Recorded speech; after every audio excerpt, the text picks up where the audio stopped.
Magazine. Je suis venu parce que je devais aller dans les territoires de Mwenga, à Kitutu et Kamituga. En accord avec le gouverneur de province, l'AFEC et toutes les parties prenantes intéressées, les coopératives, nous devions aller par la route. Finalement, on nous a déconseillé de faire la route jusqu'à Mwenga. Kamituga, on nous a dit, bon, prenez l'avion. Nous avons, Madame la ministre, affrété l'avion. Nous avons pris l'avion à Kavumu. Nous avons atterri à Kitutu. Pourquoi? Parce que, comme par hasard, la veille de notre arrivée, un pont s'est écroulé entre Kamituga et Kitutu, là où travaille une exploitation chinoise. Le pont a été bloqué par un camion et ils n'ont pas voulu dégager le pont. Et on arrive sur place. On nous dit, les Chinois ne veulent pas que vous arriviez là. Les Chinois ne veulent pas que vous arriviez là. Avec l'autorisation de qui vous allez arriver voir l'exploitation des Chinois qui n'est pas artisanale, qui est au minimum semi-industriel, si pas industriel. Nous avons dû donc demander aux pilotes de survoler les sites. Nous avons filmé. Et je passe en passant ici en disant que nous sommes accompagnés d'une équipe de journalistes de France 24 et des RFI avec un journaliste que vous connaissez tous, Alain Foucault, qui avant notre départ, le mercredi, a été reçu par son Excellence le Président de la République pour lui dire ce qu'il venait faire ici. Montrer pourquoi les Congolais ne bénéficient pas de leur richesse minière. Ils sont protégés. Par qui et comment, Madame la Ministre? Vous avez, vous, Ministre national, l'obligation de rentrer avec la réponse. Nous sommes allés hier soir voir le gouverneur de la province et nous lui avons dit notre étonnement, pour ne pas dire notre honte de ce qui est arrivé hier, que des sujets chinois peuvent empêcher des Congolais, accompagnés du ministre provincial des Mines, d'accéder aux sites miniers. Ça doit cesser. Ça doit absolument cesser. Ce pays nous appartient et on apprend qu'ils n'ont aucun titre, aucune autorisation d'exploiter. Comment est-ce possible? Oui, bonjour monsieur. Mais j'aimerais bien quand même que vous puissiez faire un peu, corriger un petit truc. Vous parlez de monsieur Albert Yuma. J'aimerais bien savoir quelle est sa fonction. Parce que j'aimerais bien parler de, pas des individus, mais parler des personnes qui représentent l'État, monsieur. Il a quelle fonction, monsieur Albert Yuma? En fait, on l'a connu, vous et moi, nous l'avons connu comme PCA de la GKMI. Merci. Alors là, je parlerai du PCA de la GKMI. D'accord. J'ai suivi PCA de la GKMI en même temps président de la FEC. Okay? J'ai suivi cette intervention. Mais quand j'ai suivi cette intervention, je suis un peu estomaqué, à la fois aussi triste, et ça fait rire. Le tout-puissant PCA, aujourd'hui, est en train de dénoncer en disant qu'il a été dans une carrière des Chinois qui n'ont pas su les faire entrer, donc avoir accès à cette usine. Mais moi, je dirais que c'est le monde à l'envers. C'est vraiment le monde à l'envers, monsieur. Pourquoi je vous le dis? Mais qui a donné à ces Chinois ce pouvoir? Qui a permis à ce que ces Chinois-là, aujourd'hui, ils n'ont même plus le respect de l'État congolais? C'est les gens qui ont géré ces Chinois. Le PCA de la GKMI, ça fait plus de 18 ans qu'il a été PCA de la GKMI et président de la FEC. J'aimerais bien lui poser une question. Puisque dans une de ses interventions, il a dit que 70% revenaient aux étrangers dans les contrats signés par la GKMI. Mais moi, j'aimerais bien lui poser une question.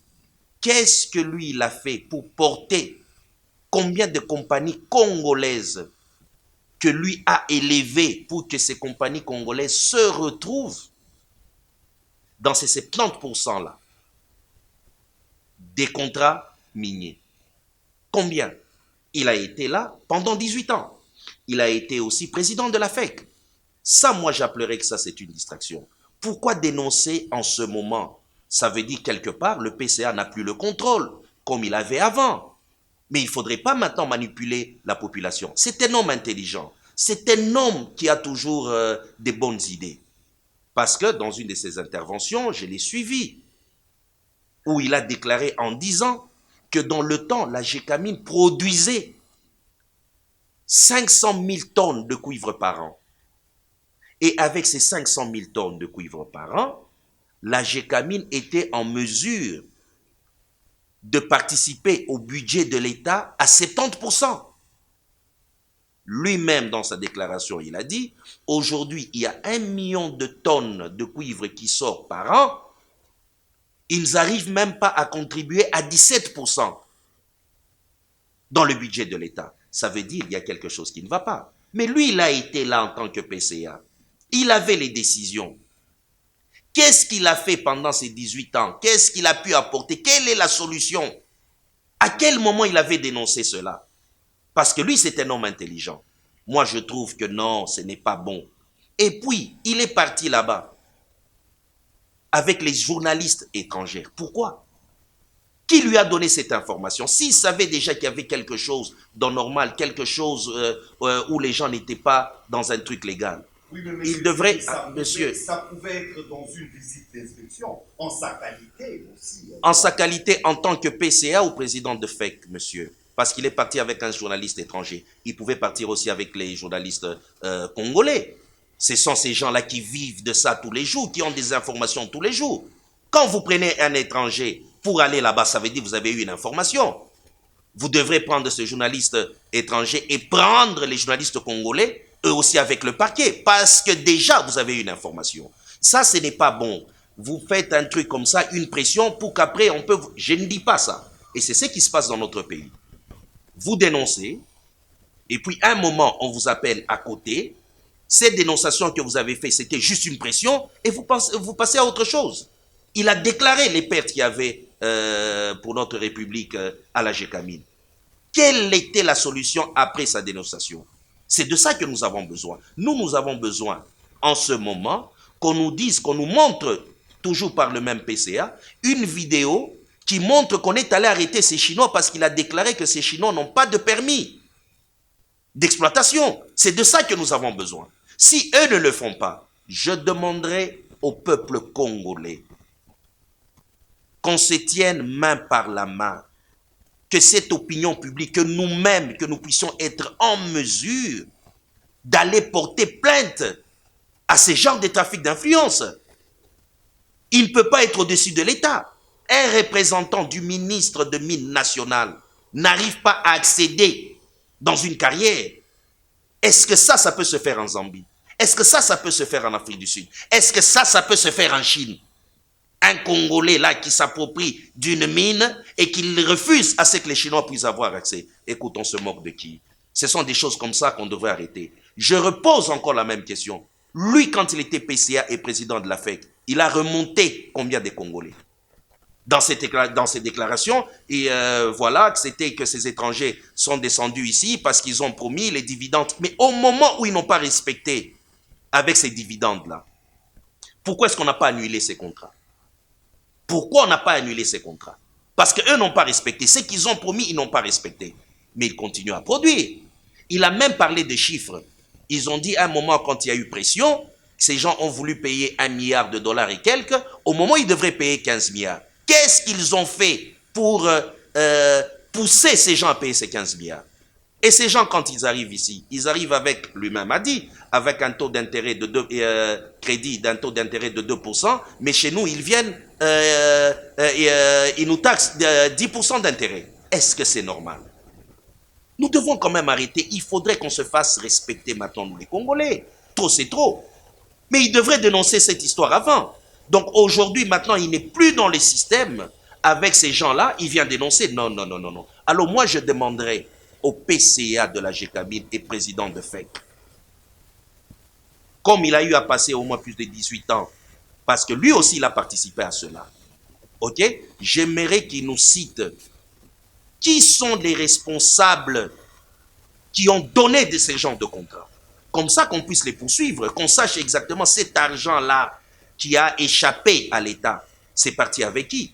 Et comment nous allons les vérifier? Justement dans la déclaration des biens.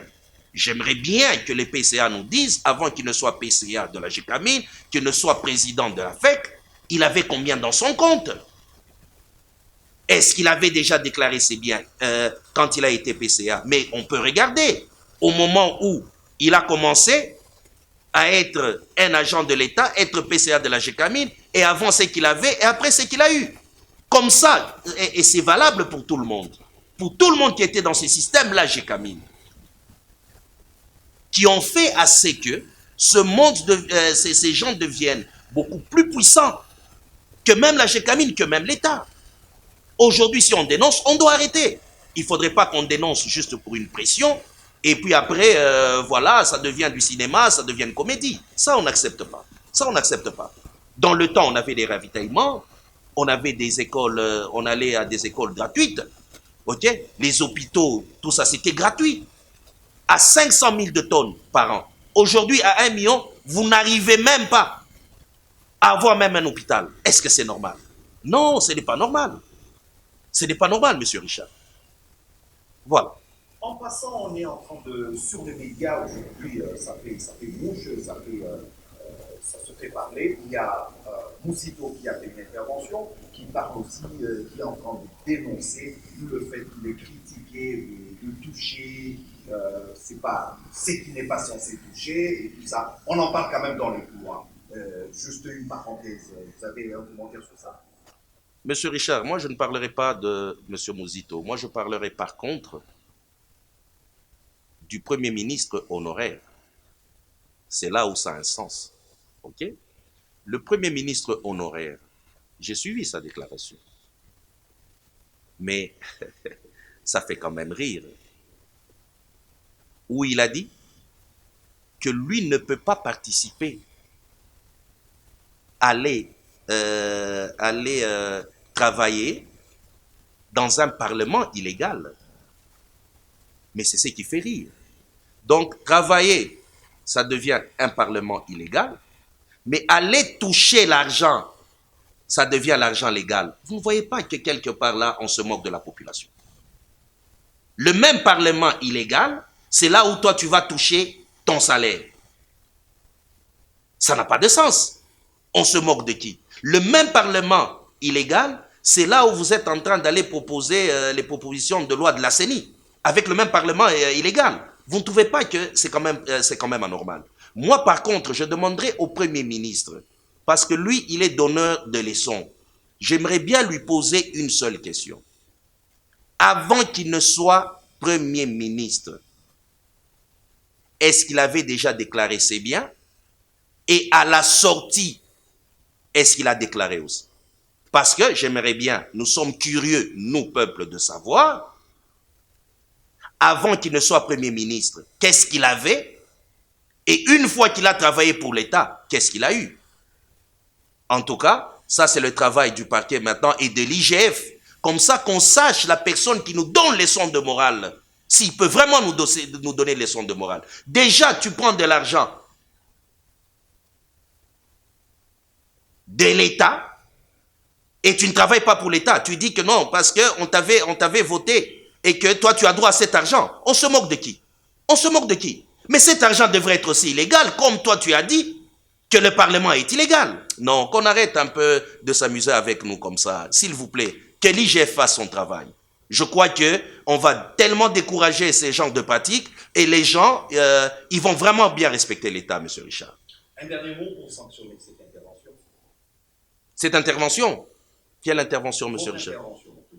Donc, un dernier mot pour... Un dernier mot? Non, moi je demande à ce que c'est un combat pour tout le monde. Je demande au peuple congolais d'être derrière. Ce n'est pas quelque chose qui appartient à un parti politique ou quoi que ce soit. C'est une ONG de droits de l'homme et maintenant nous devons nous prendre en charge de manière à ce que nous puissions apporter aussi un plus dans la République. C'est tout. Que les gens viennent de manière à ce que nous pouvons porter plainte et qu'il y ait beaucoup de gens sur cette plainte qui peuvent signer pour qu'on décourage tous ces malfrats, tout ce monde-là qui qui ramène encore le pays 60 ans en arrière. Merci, monsieur. Merci beaucoup, monsieur. Bosolo TV, Nalisanga, Ndetokubongisa Congo.